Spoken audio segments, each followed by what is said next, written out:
семейство и всеки от нас да остави проблемите си навън. До пътната врата и да посвети вечерта си на най-близките си, да освободи душата си, да я зареди с положителни емоции.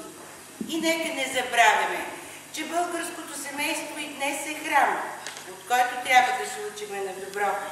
Българинът в многовековната си история е отредил достойно място на семейството.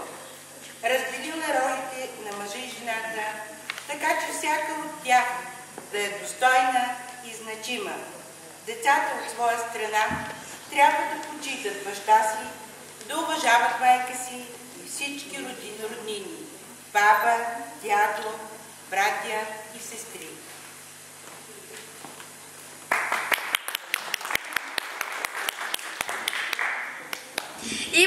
Има стихове за мама, има песни и ден на мама, но всички ние сме създадени от двама. Двама ни обичат, двама ни отглеждат, с обич и любов голяма. Кои са тези двама? Мама и татко!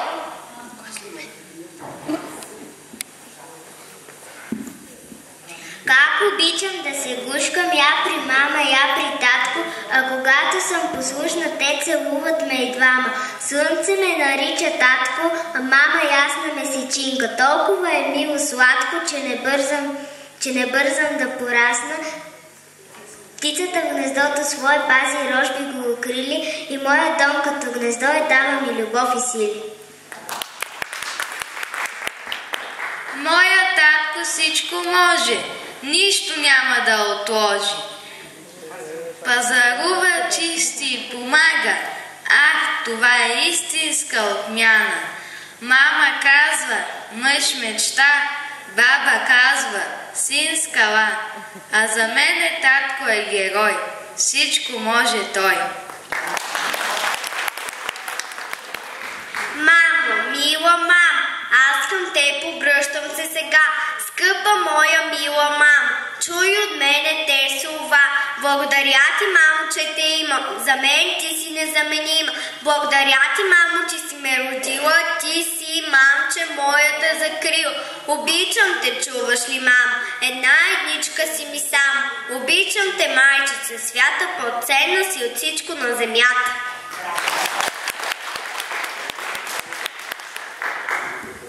Не знаем радост по-голяма, не знаем друго щастие по-сладко.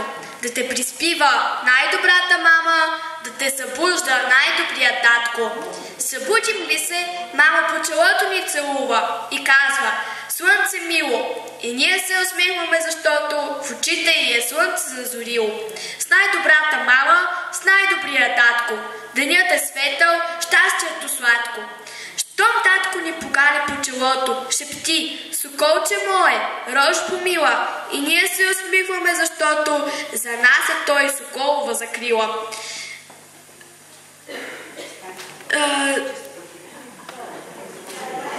Зато е свеза нашата нощувка и по-охайна денят от цвете, че майчина и таткова милувка на детството ни като слънце свети.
Мили приятели, освен мама и татко, ние имаме баби и дядовци. Те много ни обичат. обичат и се грижат за нас, така както са се грижили за нашите родители. С дядо много се обичаме, с дядо страшно си приличаме.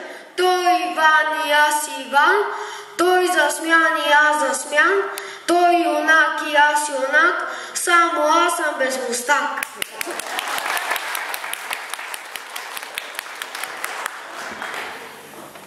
Мама каза, че и баба някога била мъничка и не можела да се съблича самичка, че отзад и плели плитка, роклята й била малка и отивала да учи с тетрадка и писалка. Оле, колко ми е смешно тази баба стара, дето с очилата гледа и мърмори и се кара с къса рокля и тетрадка. Баба мила, баба сладка.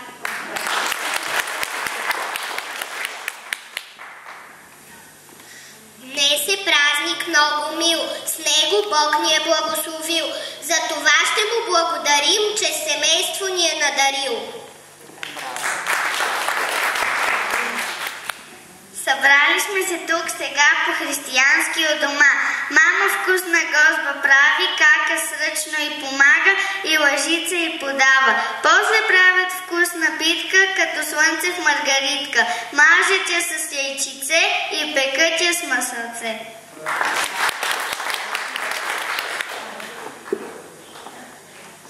Ето идват баба, дядо и посрещам ги с радост. Мама новата покривка вади, кака бърза да я глади, тати носи плодове и се чуват смехове. Всички сядаме задружно, хващаме се за ръце и се молим от сърце да сме здрави, да сме живи, да сме винаги щастливи.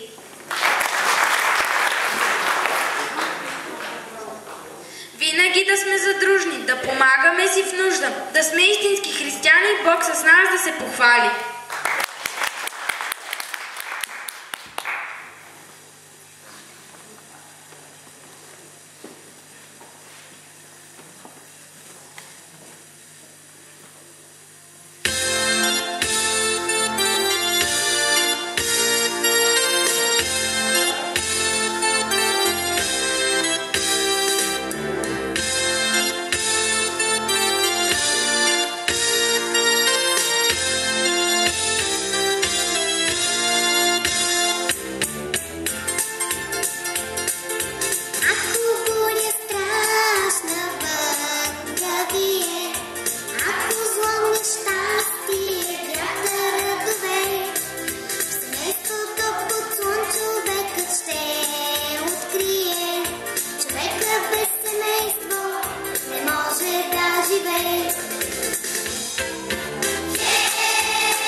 Дядо, Господи, прости ме, моля ти се от душа, с ум и разум надари ме, да не мога да греша. Запази ми ти сърцето от зли мисли и неща, всичко виждаш от небето, зло на мен не дей праща. Дай на мама, дай на тате, здраве, сила и живот, мир, любов на всички братя и добро на наш народ.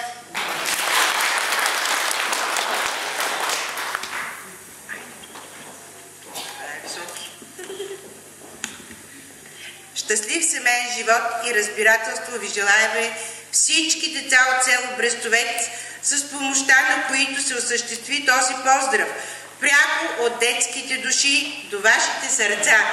Мили родители, баби, дядовци, лели, каки, батковци, без които не можеме.